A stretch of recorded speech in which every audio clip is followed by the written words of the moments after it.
अण्णाभाऊ साठे यांचे नातू सचिन भाऊ साठे,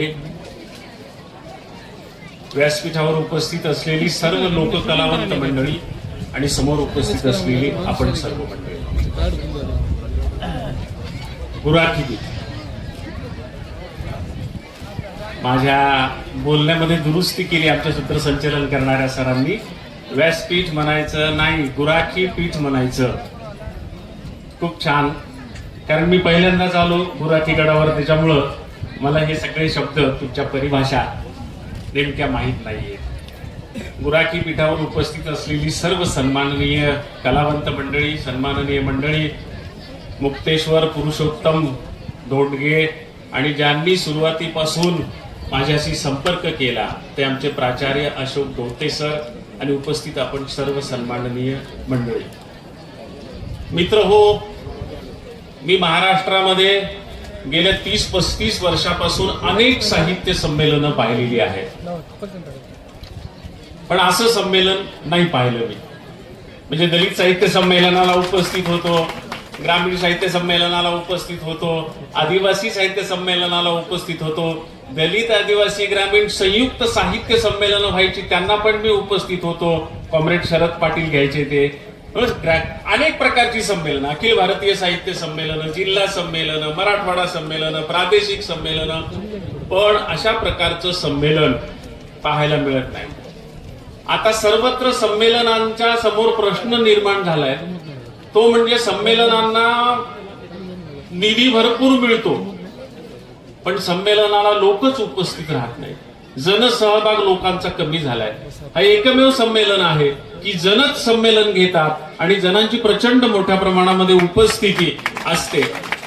आणि संयोजकाचे कौतुक हे आहे की व्यासपीठावर सर्व कलावंतांना ते बसवतात.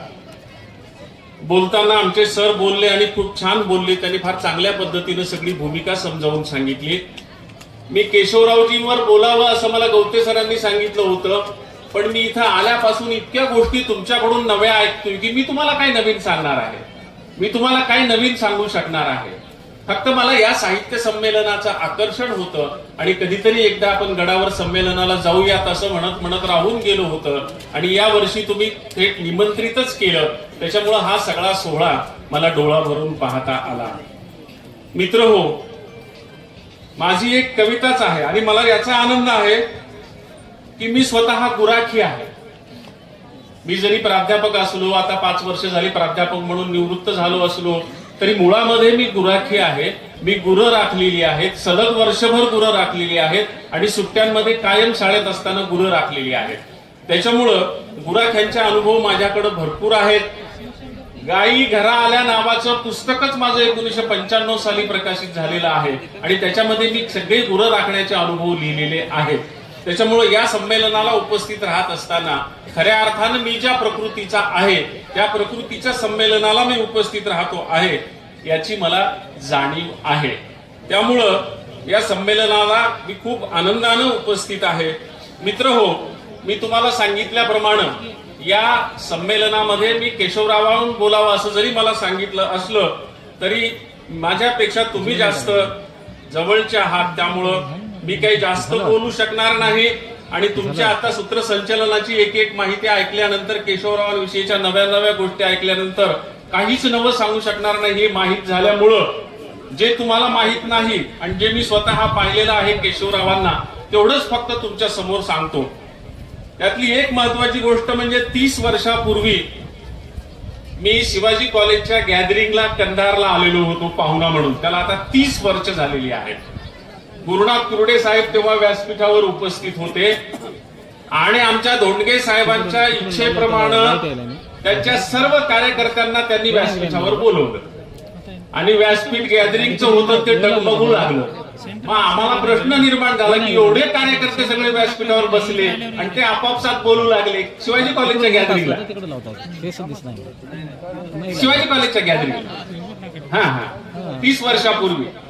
30 वर्षापूर्वी गॅदरिंगला आलो होतो. तेव्हा शिवाजी कॉलेजच्या गॅदरिंगला सर्व कार्यकर्ते वर बोलवले त्यांनी आणि त्या गॅदरिंगच्या पीठावर कार्यकर्ते बोलवल्याच्या नंतर ते डगमगू लागलं कार्यकर्ते, आणि कार्यकर्ते आपापसात बोलू लागले. जसं आता एवढी माणसं जमली म्हणजे एवढी माणसं गप्प बसणं शक्य नसतं.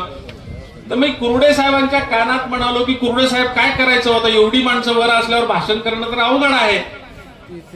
तर कुरडे साहेब म्हणाले तुम्ही भाषणाला उभे राहिले की माझ्या नावानं ऑर्डर काढा. कुरडे साहेब व्यासपीठावर गर्दी झाली, तुम्ही खाली उतरा आणि समोर बसा असं तुम्ही म्हणले. मला कुरडे साहेबांनी आयडिया सुचवली आणि मी तसं म्हटल्याबरोबर कुरडे साहेब उतरले, आणि कुरडे साहेब उतरले की त्याच्या पाठोपाठ सगळेच लोक उतरायला लागले. अर्थात मी हे म्हणालो होतो की केशवराव धोंडगे सोडून कुरडे साहेब आणि बाकीचे सगळे खाली उतरा. हा एक अनुभव माझा पहिला तेव्हाचा. आणि मागच्या 3 वर्षापूर्वीचा एक अनुभव, लोह्याच्या कॉलेजच्या कार्यक्रमाला आलो होतो मुक्ताई महोत्सवासाठी. त्या महोत्सवाच्या वेळेस साहेब कुठं कार्यक्रमाला उपस्थित राहत नव्हते. त्यांनी उपस्थिती सार्वजनिक ठिकाणी बंद केलेली होती 3 वर्षापूर्वी, कारण त्यानंतर 6च महिन्यांनी ते गेले. मग आमच्या गवते सरांना म्हटलं की कार्यक्रम संपल्यावर आपण जमलं तर साहेबांची वेळ घेऊन त्यांना भेटायला जाऊया. पण मी गॅदरिंगला जसं घरून निघालो तसं गवते साहेबांचा आनंदानं फोन आला, सर साहेब येतो म्हणतायत. मला खूप आनंद वाटला. पण शेवटपर्यंत गवते साहेबांनाही विश्वास वाटत नव्हता की साहेब कार्यक्रमाला येतील का नाही म्हणून. आणि साहेब कार्यक्रमाला आले. नुसते कार्यक्रमाला आले नाही तर मुलांच्या सत्काराच्या वेळेस वाद्य वाजल्याच्या नंतर त्यांनी नृत्य केलं. वय होतं 102 वर्ष. 102व्या वर्षी धोंडगे साहेबांनी जे नृत्य केलं ते नृत्य माझ्या ड्रायव्हरनं मोबाईलमध्ये कॅच केलं होतं. आणि परत गेल्यावर मी माझ्या फेसबुकला ते टाकल्यावर महाराष्ट्रभरातून लोकांना आश्चर्य वाटत होतं की हा एवढा धीरगंभीर माणूस, हा एवढा ललित सुद्धा होऊ शकतो, त्याच्या अंगात एवढं लालित्य सुद्धा आहे. तो माझा त्यांचा शेवटचा अनुभव. आदल्या मधल्या काळात मी त्यांना दुरून दुरून पाहत होतो, पण मला त्यांना फार जवळ जाता आलं नाही. केशवराव हे निडर, निगर्वी आणि दिलदार होते. फक्त मी आता त्यांच्या स्वभावाची वैशिष्ट्ये तेवढीच सांगणार आहे, त्याची उदाहरणं सांगत बसत नाही. ते किती निडर होते ते शरद पवारांच्या अमृत महोत्सवाला नांदेडला सगळ्यांनी अनुभवलं की ते किती निडर होते.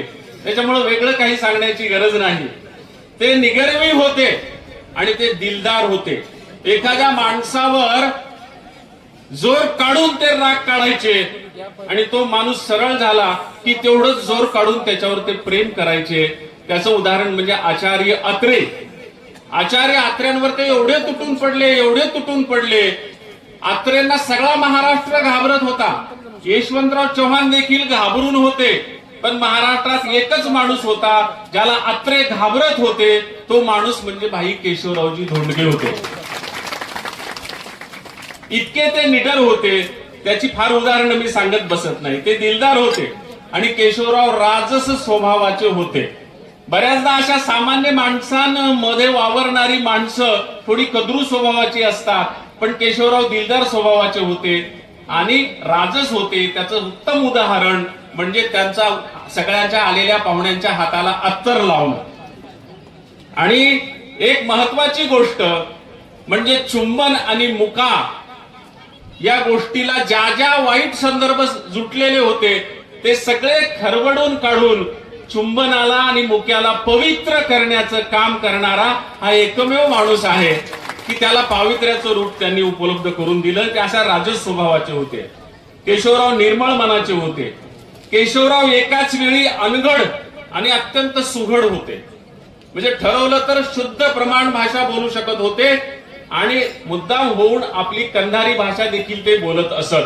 त्यामुळे एकाच वेळी, आणि प्रकृतीनं सुद्धा ते तसेच होते. एकदम अनगढ वाटायचे पण अत्यंत सुघड, अत्यंत सुंदर त्यांचं व्यक्तिमत्व होतं. आपणाला वाटायचे ते ओबडधोबड, पण अत्यंत अनगढ आणि अत्यंत सुघड अशी दोन्हीही टोकं त्यांच्या स्वभावामध्ये होती. स्वतःच्या स्वतंत्र व्यक्तिमत्वाची त्यांना जाणीव होती. एक काळ होता की सगळे लोक यशवंतराव चव्हाणांचं अनुकरण करत. त्या काळामध्ये विधान भवनात असताना केशवराव धोंडगेंनी कधीही तशी टोपी डोक्यावर घातली नाही. त्या काळामध्ये यशवंतरावांसारखी टोपी घालणं ही फॅशन होती, पण त्यांनी नाही घातली. त्यांनी आपली स्वतःची स्वतंत्र व्यक्तिमत्व जपलं. त्यांनी मफलर पॉप्युलर केली, पुढे जी भुजबळ साहेबांनी स्वीकारली, त्यांचं अनुकरण केलं. पण केशवरावांनी ते वेगळं आपलं स्वतःचं स्वतंत्र व्यक्तिमत्व जे आहे ते कधी लोप पावू दिलं नाही, दुसऱ्याचं अनुकरण केलं नाही. यशवंतरावांची टोपी त्यांनी घातली नाही. वागणं, बोलणं, भाषा, वेशभूषा, मफलर या सगळ्यांच्या संदर्भामध्ये त्यांनी स्वतःच्या स्वतंत्र व्यक्तिमत्वाला जपलं. मिश्किल होते आणि त्यांची मिश्किली कुठून कुठपर्यंत चालायची तर रामदास स्वामींपासून ते आर पाटलांपर्यंत. रामदास स्वामींवर त्यांनी वाद सुरू केल्याच्या नंतर त्यांनी विचारलं की रामदास स्वामींना हा एवढा मोठा चांदीचा पलंग आणि त्याच्यावर ही एवढी मोठी गादी ब्रह्मचारी माणसाला कशाला लागत होती. म्हणजे रामदास स्वामींपासून त्यांचा मिश्किलपणा सुरू झाला, तो त्यांच्या शेवटच्या काळात आमदार असलेले आर पाटलांपर्यंत. आर पाटलांचे सगळे प्रश्न लागू लागल्यावर केशवरावांनी विचारलं विधानसभेच्या अध्यक्षांना की यांचे जास्त प्रश्न कसे लागतात. त्यावेळेला विधानसभेच्या अध्यक्षांनी सांगितलं की हे रात्री जागून ग्रंथालयातून सगळ्या नोंदी काढून सकाळी सगळ्यात आधी येऊन लाईन मध्ये उभे राहतात प्रश्न द्यायला, म्हणून त्यांचे प्रश्न जास्त लागतात. अशा रात्री जागवाव्या लागतात.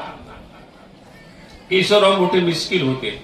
ते म्हणले आबा जर ग्रंथालयात रात्रभर राहतात तर रात्री करायची कामं कधी करतात.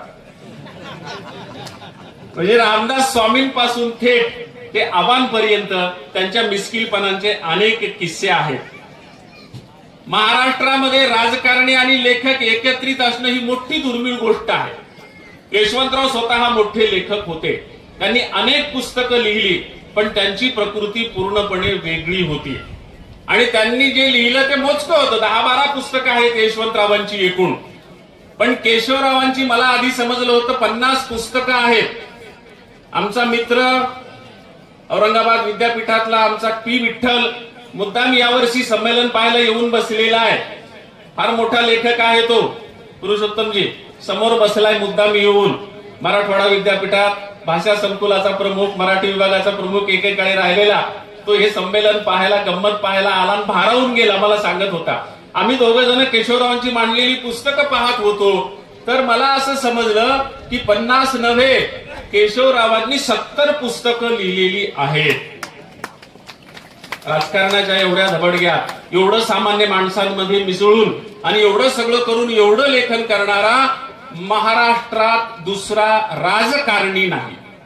दुसरा लेखक नाही असं मी म्हणणार नाही, पण दुसरा राजकारणी नाही. राजकारणात राहून एवढं लेखन करणारा हा एकमेव माणूस आहे. आणि त्यांच्या स्वपक्षात म्हणजे त्यांच्या पक्षात लिहिणारी वाचणारी माणसं होती, काँग्रेसचं सोडून द्या, पण शेतकरी कामगार पक्षात लिहिणारी वाचणारी माणसं होती. त्यांच्यामध्ये सुद्धा कुणी एवढं लिहिणारं वाचणारं नव्हतं. केशवरावांच्या लेखनाची तुलना करायचीच झाली तर ती महात्मा ज्योतिराव फुले यांच्या लेखनाशी करता येईल. कारण महात्मा ज्योतिराव फुले यांचं लेखन आणि केशवरावांचं लेखन हे सारखंच आहे. इतिहासाची मीमांसा करणं, समीक्षा करणं, विद्रोही विचार मांडणं, समकालाचा विचार करणं ही महात्मा फुलेंच्या लेखनाची प्रकृती होती. आणि नेमकी तीच चिकित्सक प्रकृती केशवरावांच्या लेखनामध्ये आपणाला पाहायला मिळते. इतिहास, वर्तमान, राजकारण, समाजकारण असं चौफेर स्वरूपाचं लेखन त्यांनी केलं. जयक्रांती नावाचं साप्ताहिक चालवलं आणि कितीतरी वाचन त्यांनी केलं. ते सतत वाचन करीत असत. त्याचे अनेक पुरावे त्यांच्या समकालीनांनी सांगितलेले आहेत. त्यांच्या सुपीक डोक्यातून विलक्षण आणि वेगळ्या कल्पना निघत असत. त्यांचं प्रत्येक आंदोलन वेगळं असे, कारण ती त्याच्या सुपीक डोक्यातून निघालेली कल्पना असे. त्यांच्या सुपीक डोक्यातून 31 वर्षापूर्वी या गुराखी साहित्याची संकल्पना निघाली आणि हे साहित्य संमेलन आज या इथपर्यंत आलेलं आपणाला पाहायला मिळतं. त्यांच्या डोक्यातून निघाली गुराखी साहित्य संमेलनाची संकल्पना. महात्मा फुल्यांची साहित्य विषयक जी संकल्पना होती, ज्या मुख्य संमेलनाला त्यांनी घालमोड्या दादांचं संमेलन म्हटलं होतं आणि पर्यायी संमेलन कसं असावं अशी त्यांची जी अपेक्षा होती, महात्मा फुल्यांना अपेक्षित असलेलं 100% साहित्य संमेलन जर या महाराष्ट्रात कुठं भरत असेल तर या गुराखी गडावर भरतं. हे महात्मा फुलेंच्या स्वप्नातलं साहित्य संमेलन आहे. हे मला जास्त महत्वाचं वाटतं. खरं तर न मागता शासनानं या संमेलनाला दरवर्षी अनुदान द्यायला हवं. तुम्ही सगळ्या स्टोऱ्या सांगितल्या अनुदानाच्या, पण न मागता अनुदान द्यायला पाहिजे. राज्य प्रमुखांनी हे संमेलन स्वतः न निमंत्रित करता सुद्धा येऊन पाहायला हवं. कुणीतरी या संमेलनाची संकल्पना स्पष्ट करून सविस्तर इतिहास लिहायला हवा. 31 वर्ष संमेलन सतत सुरू ठेवणं साधी गोष्ट नव्हे. आता 31 वर्षानंतर समाज माध्यमांनी गुराख्यांना व्यासपीठ दिलेलं आहे. याआधी गुराख्यांना व्यासपीठ नव्हतं, ते कुणीही दिलं नाही, फक्त केशवरावांनी दिलं. हे तुमच्या भाषणात तुम्ही सांगितलं. आज थोडं समाज माध्यमांनी गुराख्यांना आणि मेंढपाळांना व्यासपीठ उपलब्ध करून दिले. अनेक मेंढपाळ आणि अनेक गुराखी आता समाज माध्यमातून आपल्या भावना मांडतायत, आपलं जगणं मांडतायत. गुरं राखता राखता व्हिडिओ तयार करतायत, रील तयार करतायत, टाकतायत आणि त्याच्यातून आज त्यांना ते व्यासपीठ मिळालं. पण 31 वर्षापूर्वी असं कुठलंच व्यासपीठ नसताना केशवरावांनी त्यांना हे व्यासपीठ उपलब्ध करून दिलं. याचा मला आनंद वाटतो. मित्रहो, पशुपालन ही एकूणच मानवाची एक अवस्था होती. माणूस आधी शिकारी होता, मग फलशोधक होता आणि मग तो पशुपालक झाला. इतिहासामध्ये राजा या शब्दांसाठी 3 शब्द वापरले गेलेले आहेत. अगदी सुरुवातीला राजा कुणाला म्हटलं जात असे केशवराव माहित आहे का पुरुषोत्तमजी? इतिहासामध्ये आणि संस्कृत ग्रंथामध्ये सुरुवातीच्या काळात राजा कुणाला म्हटलं जात असे तर त्याला गोपती असं म्हणत असत. गोपती, जो गायींचा मालक आहे जास्तीत जास्त, तो गोपती असायचा, तो राजा असायचा, म्हणजे गुराखी राजा असायचा. त्याच्यानंतर लोकांनी जमीन कसायला सुरुवात केली आणि मग जमीन जास्त कसणारे लोक, जास्तीत जास्त जमीन ज्यांच्याकडे आहे अशा मोठ्या जमिनीचा मालक, मग राजासाठी गोपतीच्या ऐवजी भूपती म्हणजे जमिनीचा मालक अशा अर्थानं शब्द निर्माण झाला. आणि त्यानंतर राज्य व्यवस्था निर्माण झाली आणि अनेक लोकांच्या मनावर राज्य करणारा म्हणून प्रजापती असा शब्द पुढे निर्माण झाला. पण राजा या शब्दार्थानं पहिला जो शब्द आहे तो गुराखी आहे आणि म्हणून गोपती हा अर्थानं पहिला शब्द आहे. दुहिता हा जो शब्द आहे तो दूध काढणारी मुलगी या अर्थानं वेद काळामध्ये वापरला जात असे. पुढे तो विवाहेत्सुक अशा अर्थानं, चिरंजीव सौभाग्यकांक्षिणी अशा अर्थानं शब्द वापरला जाऊ लागला. गोपाल, गुराखी, सर्वाहे हे त्या अर्थाचे शब्द आहेत. गोपाळ म्हणजे गायीचं पालन करणारा, गुराखी म्हणजे गुरं राखणारा. त्याच्यामुळे श्रीकृष्ण स्वतःच ईश्वराचा अवतार समजतात हिंदू लोक ज्यांना, ते श्रीकृष्ण स्वतःच आपणाला माहित आहे की गुराखी होते, गुरस वळत होते. शेतीची सुरुवात मारून खाण्याऐवजी पेरून खायला सुरुवात झाली, तिथून झाली. शेतीला पूरक गोपालन आणि शेती नसणारे शेळी मेंढी पालक निर्माण झाले. कौटिल्याने गोपालनाचे नियम सांगितलेले आहेत, ते मी सांगत बसत नाही. गोमांस भक्षण एकेकाळी करत होते, ते गायीला गोमाता म्हणेपर्यंतचा प्रवास आहे, तो पण सांगायला हरकत नाही, पण आता इथं मी ते सांगणार नाही. बुद्ध काळामध्ये गोवंशाला सगळ्यात जास्त अभय मिळालं, कारण त्या आधी वेदामध्ये खूप मोठ्या प्रमाणात पशुहत्या केली जात असे. बुद्ध काळामध्ये पशुहत्या बंद झाली आणि गोवंशाला अभय मिळालं. मुस्लिम आक्रमणानंतर पुन्हा गोमांस भक्षणाला सुरुवात झाली. कंधार आणि देवणी परिसरामध्ये शुद्ध गोवंश असतो, म्हणून या गावात गुराखी संमेलन सुरू झालं. हे त्या अर्थानं एका अर्थानं चांगलं. हे सगळे मुद्दे मी सांगतो, हे सगळं सांगत बसत नाही. मराठीत गुराख्याचं आत्मकथन नाही. मेंढपाळांची अनेक आत्मकथनं आली, पण गुराख्यांची आत्मकथनं नाहीत. गाई घरा आल्यामध्ये मी थोडेफार अनुभव लिहिले, ते काही सगळं आत्मकथन नव्हे. यंत्रयुगाचा आणि यंत्रयुगाने मात्र गोवंशावर घाला घातला, कारण शेतीमध्ये यंत्रयुग आलं. आता कुठलाही शेतकरी बैल सांभाळत नाही, गाई सांभाळत नाही, गोठा नसतो. या वर्षी माझ्या भाच्याच्या मुलाला, नातवाला दिवाळीमध्ये सांगितलं की गाय ओवाळतानाचा मला एखादा व्हिडिओ पाठव, मला यावर्षी दिवाळीत तो टाकायचा आहे. तर तो सांगितलं की आमच्या गावात आता गोठा, गाय, वासरू आणि गुराखी राहिलेले नाहीये. इथपर्यंत ही अवस्था आलेली आहे. सध्या गोपालन जवळजवळ बंद झालेलं आहे. आंधळ्या बैलाला सांभाळणाऱ्या शेतकऱ्याचा एक व्हिडिओ सध्या समाज माध्यमावर आपण पाहतो आहोत, त्याचीही मला आठवण होते. गायी बैलांचे अंत्यसंस्कार एकेकाळी केले जात होते, त्याही गोष्टींचा मी इथं मुद्दाम उल्लेख करतो. आणि गुराखी राजा झाला तर काय होऊ शकतं त्याचं एक उदाहरण देऊन हा इतिहास थांबवतो आणि मग एक दोन कविता फक्त म्हणतो आणि थांबतो. गुराखी राजा झाला तर काय होऊ शकतं त्याचं उत्तम उदाहरण म्हणजे बडोद्याचे सयाजीराव गायकवाड. सयाजीराव गायकवाड हे अक्षरशः गुराखी होते. नाशिक जिल्ह्यामध्ये मालेगाव जवळ छोट्याशा गावातला हा गुराखी. आणि मग तिकडं वंशज मिळत नाही राजाला म्हणून या गुराख्याला उचलून केलं. हा या गुराख्यानं किती आदर्श राज्य केलं, म्हणजे गुराखी जर राजा केला तर किती आदर्श राज्य करू शकतो याचं उत्तम उदाहरण म्हणजे सयाजीराव गायकवाड आहेत. याच सयाजीराव गायकवाडांनी बाबासाहेब आंबेडकरांना आश्रय दिला, परदेशात जाण्यासाठी निधी दिला आणि त्याच बाबासाहेब आंबेडकरांनी आपल्या देशाची घटना लिहिली.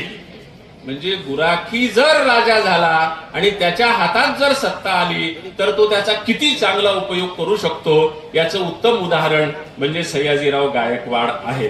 गुराख्यांवरची एक कविता आहे. म्हणजे मी जेव्हा गुरं राखत होतो तेव्हा माझी अवस्था पाहून माझ्या आईनं ज्या भावना व्यक्त केल्या त्याच कवितेमध्ये रूपांतरित करून मी मांडलेल्या आहेत. आई म्हणायची म्हणजे ती म्हणायची ते मी कवितेत मांडलेलं आहे.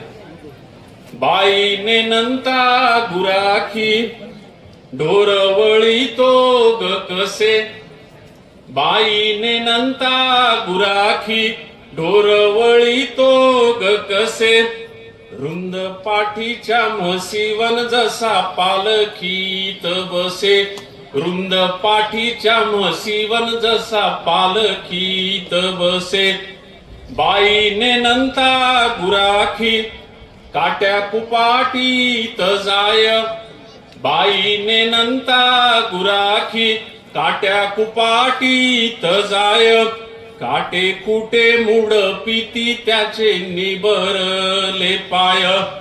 बाईने नंता गुराखी गाय नाही का डिवत. नेनंता म्हणजे गुरं न राखण्याच्या वयाचा, इतक्या लहान वयाचा, ही तुम्हाला सांगण्याची गरज नाही, शिकलेल्या लोकांना सांगावं लागतं. बाईने नंता गुराखी गाय नाही का डिवत. नाही बाई गाय माय घेती कासला हिवात. नाही बाई गाय माय घेती कासला हिवात. बाईने नंता गुराखी कसा दिसना कोठसी. बाईने नंता गुराखी कसा दिसना कोठसी. झडपला पावसानन उभा गाईच्या पोटसी.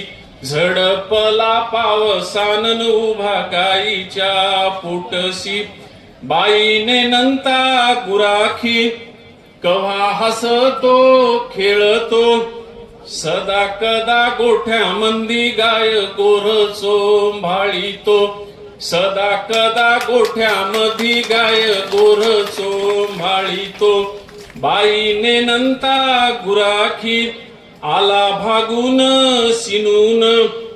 आणू कोठून वाढाया त्याला दूध भात उनून. आणू कोठून वाढाया दूध भात ऊन ऊन. बाईने नंता गुराखी काग नाही झाला कृष्ण. बाईने नंता गुराखी काग नाही झाला कृष्ण. त्याच ऊन उतराया दूध मागते उसन. त्याच ऊन उतराया दूध मागते उसन. त्याच ऊन उतराया दूध मागते. ही कविता कर्नाटक मध्ये सध्या मॅट्रिकच्या अभ्यासक्रमात आहे. म्हणून मुद्दाम इथे ही गुराख्याची असल्यामुळं तिकडे अभ्यासाला आहे म्हणून नव्हे, तो संदर्भ लक्षात आला म्हणून सांगितला. काट्या कुट्याचा तुडवीत रस्ता माझ्या गावाकडं चल माझ्या दोस्ता. काट्या कुट्याचा तुडवीत रस्ता माझ्या गावाकडं चल माझ्या दोस्ता. कशी उन्हात उन्हात तळतात माणसं, कशी मातीत मातीत मळतात माणसं, कशी खातात जीवाला खस्ता माझ्या गावाकडं चल माझ्या दोस्ता. काट्या कुट्याचा तुडवीत रस्ता माझ्या गावाकडं चल माझ्या दोस्ता. इथं डब्यात तुला साखर लागते गोड, तिथं शेतात माझ्या बापाच्या हाताला फोड. इथं डब्यात तुला साखर लागते गोड, तिथं शेतात माझ्या बापाच्या हाताला फोड. पण भाव ठरतो त्याला न पुसता माझ्या गावाकडं चल माझ्या दोस्ता. काट्या कुट्याचा तुडवीत रस्ता माझ्या गावाकडं चल माझ्या दोस्ता. काळ्या बापाच हिरवं रान, काळ्या माईन पिकवलं सोनं. काळ्या बापाच हिरवं रान, काळ्या माईन पिकवलं सोनं. पण त्यांच्या घामाचा भाव लई सस्ता माझ्या गावाकडं चल माझ्या दोस्ता. काट्या कुट्याचा तुडवीत रस्ता माझ्या गावाकडं चल माझ्या दोस्ता. जेव्हा दुष्काळ घिरट्या घाली, तेव्हा गावाला कुणी नवाली. जेव्हा दुष्काळ घिरट्या घाली, तेव्हा गावाला कुणी नवाली. आणि निवडणुका आल्यावर कसे सुगीत घालतात गस्ता माझ्या गावाकडं चल माझ्या दोस्ता. काट्या कुट्याचा तुडवीत रस्ता माझ्या गावाकडं चल माझ्या दोस्ता. या भूमीचा मूळ अधिकारी बाप झालाय आज भिकारी. या भूमीचा मूळ अधिकारी बाप झालाय आज भिकारी. गाव असून झालाय फिरस्ता माझ्या गावाकडं चल माझ्या दोस्ता. माझ्या गावाकडं चल माझ्या दोस्ता. माझ्या गावाकडं चल माझ्या दोस्ता. आणि केशवरावांची अत्यंत आवडती कविता जर म्हटली नाही तर ते माझ्यावर रागवतील. ते म्हणतील माझ्या गुराखी गडावर आलास आणि माझी आवडती कविता म्हटली नाहीस. त्यामुळे त्यांची अत्यंत आवडती कविता. आणि तुम्हाला आवाहन की मी सांगील तशा रिदम मध्ये टाळ्या वाजवा, कारण ती टाळ्याशिवाय कविता म्हणता येत नाही.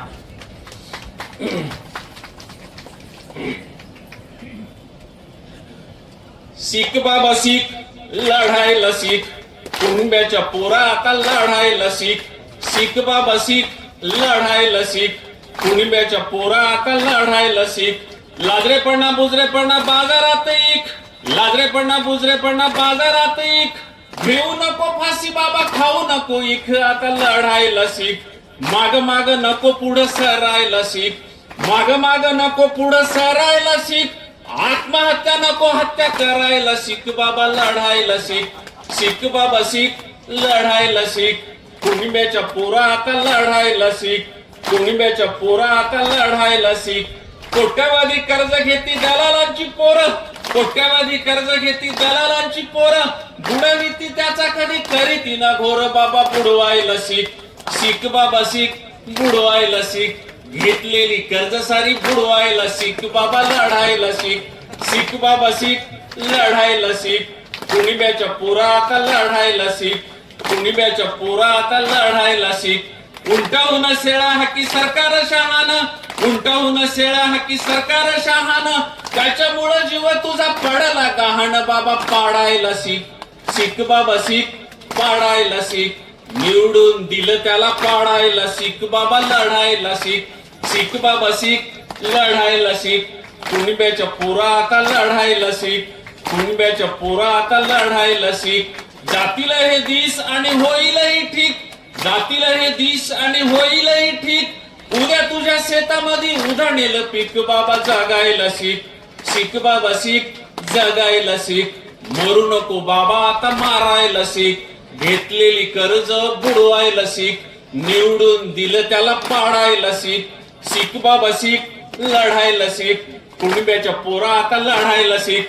कुणब्याच्या पोरा आता लढायला शिक. कुणब्याच्या पोरा आता लढायला शिक. कुणब्याच्या पोरा आता लढायला शिक.